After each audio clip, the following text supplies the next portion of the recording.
Hello, everyone. This is Alexander Horat, your host of the Morgan Millennial Minute Report. The show is brought to you by David Morgan of the morganreport.com. Today, we're going to be having a very special guest named David Parada, and he's a YouTuber, and he's made a channel called Economic Research, where he researches economics on his channel, and it's a really great channel. So I would just like to say thank you, David, for being on the show.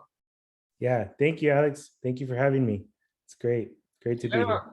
that's great. So could you tell the viewers a little bit about the principles of money? Yeah, later we can go on into investments, but like I had mentioned earlier, I think it's very important that people understand the fundamentals of money.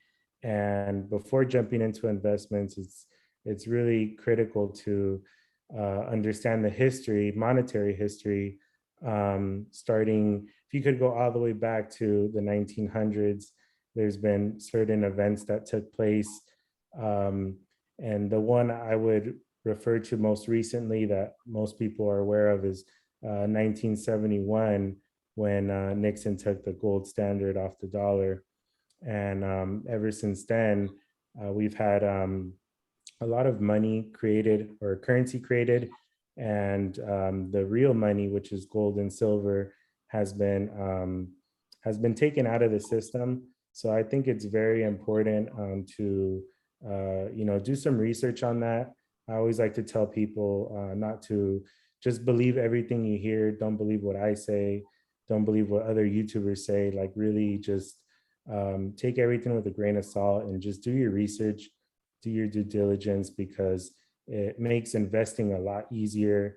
You sleep better at night because you know with certainty that you've made great investments. But aside from understanding the core fundamentals of money, it's also a very good practice to have because it allows you to build like a nest egg. It's kind of like an insurance. I don't really see gold and silver as an investment. I see it more like real money, and it's like an insurance policy. You don't really buy gold or silver to get rich quick. It's just a store of value, and having that is key to building on top of that. And it's a great foundation. It's a good place to start. And then I would suggest into looking into business or stocks, dividends. Then you can start exploring into the market. Yeah, so basically gold and silver for you is a good way to store your wealth and not use a bank, right? Exactly. Yeah. I always say it's good to have a little bit of everything and be diversified. It's really important to not have all of your eggs or your pennies in the same basket, like they say. I always tell people it's good to have some gold and some silver, which is outside of the system, and then have some cash. That way you could use those funds to get into the market or to buy anything whenever a good deal presents itself. And then you can also have separate accounts too, like crypto or stocks or dividends or anything in that category, like business as well. Yeah, that's definitely true. At least for myself, I have gold and silver, and I think it's a good way to save up your money because when you have gold and silver, it makes you not want to spend it.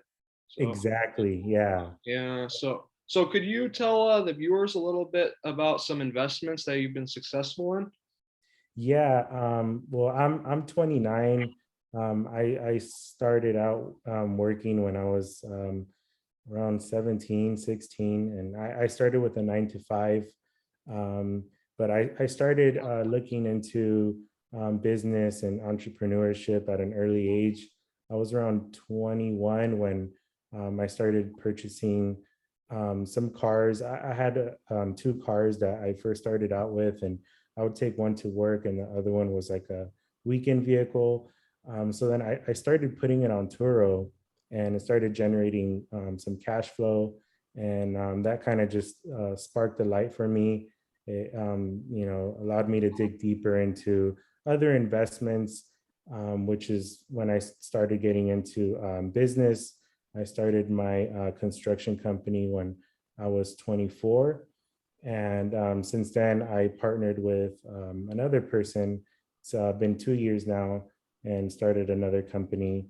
And I've branched out from there, but I think it's just important to just start somewhere. You don't have to, um, start high. You just need to start somewhere, and it's very good or important to do something that you actually like to do, because you'll have a motivation, you'll have a drive to pursue education within that industry, and it'll allow you to just have better results. Yeah, that definitely sounds like a good idea. So you talked a little bit about something called Turo.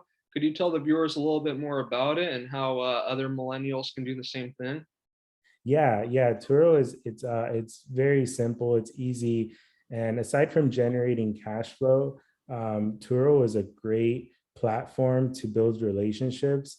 I actually came across a lot of people and made connections, and built actually gained clients that way as well.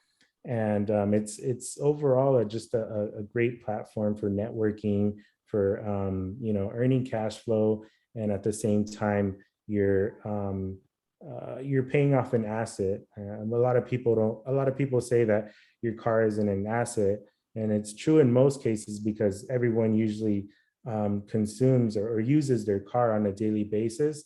But if you were to take it from a business approach and purchase a vehicle or lease a vehicle strictly to rent out, you'll see cash flow in that, especially if you're in a state or a city that has a high population. I'm in California, in Los Angeles, so I used to get a lot of rentals from LAX and just throughout the valley. So it was a great experience, and it's something that anyone can start in, because it's fairly easy to take a car out of the lot nowadays. Oh, well, that's pretty cool. So you basically rent out your cars like a cab or a taxi, kind of. Yeah, and I mean, it doesn't take any of your time.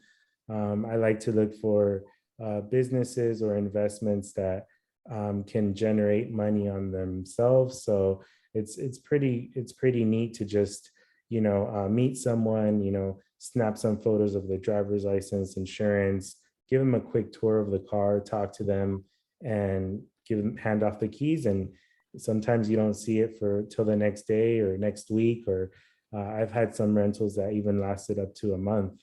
So Oh, wow. yeah, it was a really good time, but then obviously I moved on to other things. Yeah. Yeah, so you're running a successful construction business now. So could you tell everyone how you made this new business by yourself and how it's all going right now? Yeah. Well, running a business, starting a business it's not easy. It's a lot easier when you do it with other people, people that you trust and people that you know. But my first business I did start on my own, and I had to educate myself from different entities, how to structure myself, doing bookkeeping, my own accounting, my own invoices, my own proposals. I would meet with clients, by myself, have one-on-one, pretty much, what would you call it, appointments, take measurements, do estimates. So it's a lot of work. That's why the second one, it was a great decision to partner, because two heads is better than one, and you make less mistakes. But I did learn a lot from the process, and it would be way too much for me to break everything down. But it's worth learning, because everything in life is sales. So it doesn't matter if you own a business or not. I would say, like, the first thing to really get down is just sales.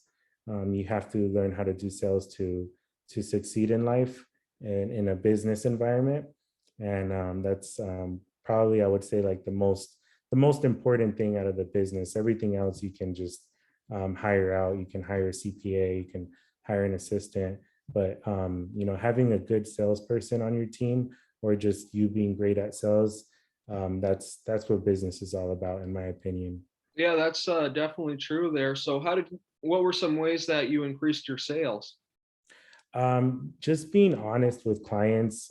Just there's a lot of jobs that were offered to me, and I knew I just didn't have the manpower, or I just didn't have the expertise to get it done. So just not putting yourself in a position to where you're going to be caught up in a bind, is it's very important, and just doing a good job. I've always had to not micromanage, but I've always had to be on top of every field in the business, and I had to just double check everything and just make sure that everything was up to my standards, and just having that mindset of, you know, those who want respect give respect, respecting other people's property, and just being, just treating your clients the way you would want to be treated, and doing the work you would want to receive is just key for every business. Yeah, it sounds like that's a really good idea because you keep a good name for your business. You're reputable, and that's a really good thing. So, did you have to do any advertising for your business, or was it pretty, word of mouth for you? In the beginning, I did do a lot of advertising. I was doing marketing on Yelp, on Google, Home Advisor, Build Zoom, Angie's List, just getting my name out there. And also, I have a lot of family that's in construction. So I was able to reach out to them, which was a huge help for me, and actually build relationships with other contractors. Maybe they weren't in the specific field that I was in, but they were doing something similar, like, for example, framing or drywall, and they would pass down, the bathroom remodel or kitchen remodel to me, something that wasn't in their field, but it was in mine.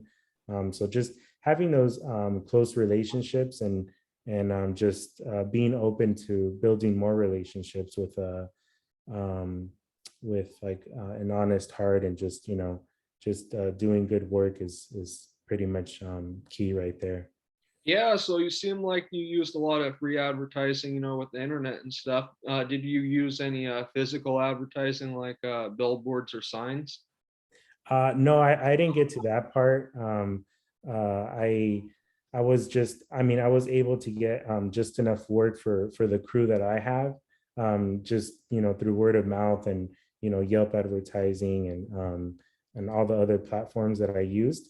And then just from references as well, just word of mouth from past clients. And I just kept it pretty consistent like that. I haven't really expanded too much in construction, because um, when it's a physical business, you can't really scale it that big, versus like an online business like Amazon, like Yeah. drop shipping, or even like YouTube. Just with the leverage of internet, it's just you have a lot more potential. So that's kind of like where I've been venturing onto now, is just mostly like online, and trying to use the internet as leverage to grow in business. Yeah, and your YouTube channel seems really good, and you talk a lot about crypto. Could you tell us a little bit about what you're doing with that? Thank you. Yeah, I first started the channel with the intention just to share knowledge, and my Twitter handle, which we can leave down in the description below, is it's knowledge to wisdom. The first word knowledge is abbreviated, but that was my main purpose of creating the channel, is just first sharing the knowledge, because in order to um, apply that wisdom, or to have the wisdom, you need to apply the knowledge. So first you get the knowledge, and then it leads to wisdom. So I was doing a lot of research last year, and it actually started in 2020, where I was doing a ton of research, and it got me into crypto. And I just wanted to share everything that I was learning, just to put it out there, and help out those who were seeking that information. I try to upload consistently, but just with the whole work schedule, it's, Yeah, it, that definitely makes sense. Have you been pretty successful in crypto trading? yeah, I do have a few exchanges that I use. I want to say KuCoin is like my number one to go exchange, just because it has a lot of the smaller, lower cap altcoins that have some, 10x or, greater potential. Um, but aside from that, I do use other exchanges when I can't find a specific project on KuCoin, but it's very rare. I have an account with BuyTrue, KuCoin. There's another one that's Hotbit. Um, but yeah, I use KuCoin the most, and I find it to be like very friendly user if you have some experience with exchanges, because I know as a first time crypto investor, it can be a little overwhelming looking at all the charts just, Yeah, quickly. definitely. Yeah. So I would say if you're starting off, I've made a few videos in the past, but I would recommend just starting off with Coinbase, Uphold, or Crypto.com, just to understand crypto a little bit better and kind of get your feet wet. I know Coinbase, if you make a new account, they'll actually give you some free crypto. You answer some questions, and then they'll reward you in like anywhere from $10 to $10 per crypto, whatever they're advertising at the moment. But it's a good way to just get started. It doesn't cost any money. You just got to put in some information and then create that account, and you'll be on your way. So do you have any crypto predictions for this year, 2022? Do you think it'll continue to go up, or what do you think? Yeah, I really don't have predictions. Okay. I like to just invest in fundamentals. I have a lot of Digibyte and XRP. I've done a lot of research in the space, and I've invested in meme coins before, and those are mostly just like speculation. To me, that's like just gambling. I'm just willing to put in whatever I can afford to lose. But money that I do, put aside like in a hard wallet, it'll usually be those coins with strong fundamentals like XRP, XLM, Digibyte, and obviously some Bitcoin and Ethereum. Do you like investing in the stock market too, or do you like crypto better? Yeah, I do like the stock market. However, I would prefer stocks that pay out dividends. I always like to look for cash flow or a return on my money. So if I am going to be investing in the stock market, it'll be some high dividend paying stocks or mining stocks. I do have a Vanguard account that I use for that, but it's not something um, that I use like on a daily basis. It's mostly just once in a while whenever I see that the stocks are taking a hit or miners are taking a hit, then I'll usually just dollar cost average in and add a little bit to my position. But yeah, same with crypto as well.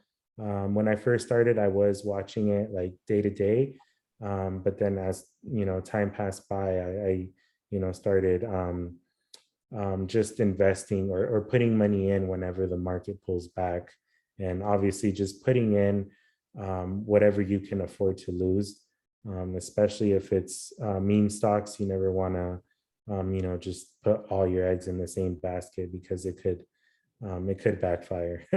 Yeah, that's definitely true. And I think you're right with the mining stocks, with copper and uranium. I think like with Chile doubling their tax on copper might Yeah. increase the prices. So what's your favorite dividend stock?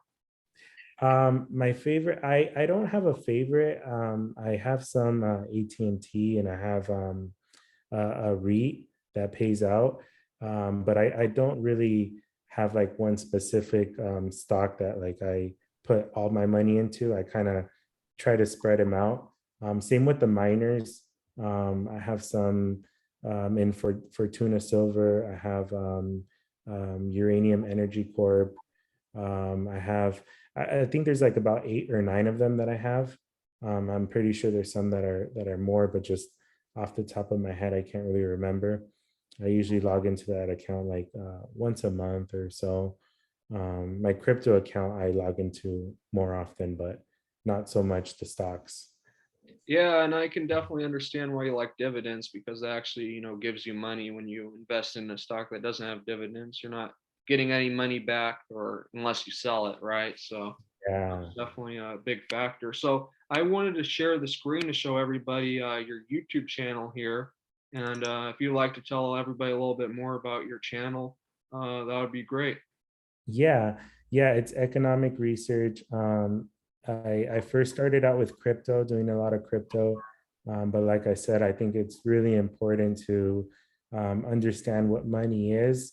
And it's very important to look at the market from a macro perspective. And it's everything really ties in together: monetary history, the stock market, just current events, global events that are taking place. um, Everything is correlated. So it's really important to just have a broad view on everything, and just not take a specific industry or a specific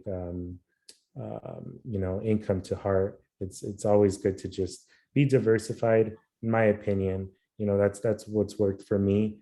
It's good to be diversified and just have a macro perspective. So that's what I try to bring to the channel, and just everything that has to do with investing as well. Yeah, that seems really great, Daniel. And I'd just like to thank you for your insight on all this. Is there anything else you'd like to add to the show? No, I think we covered it all, but it was great talking to you, and let's see if we can do this soon. Yeah, that definitely sounds great. We'd like to have you back on the show again. And if everybody could please check out Daniel's show, Economic Research, that'll be really appreciated. And if you would also please subscribe to the morganreport.com. You can see that link down in the description. And thanks again for everyone who is watching, and God bless. Thanks, Alex.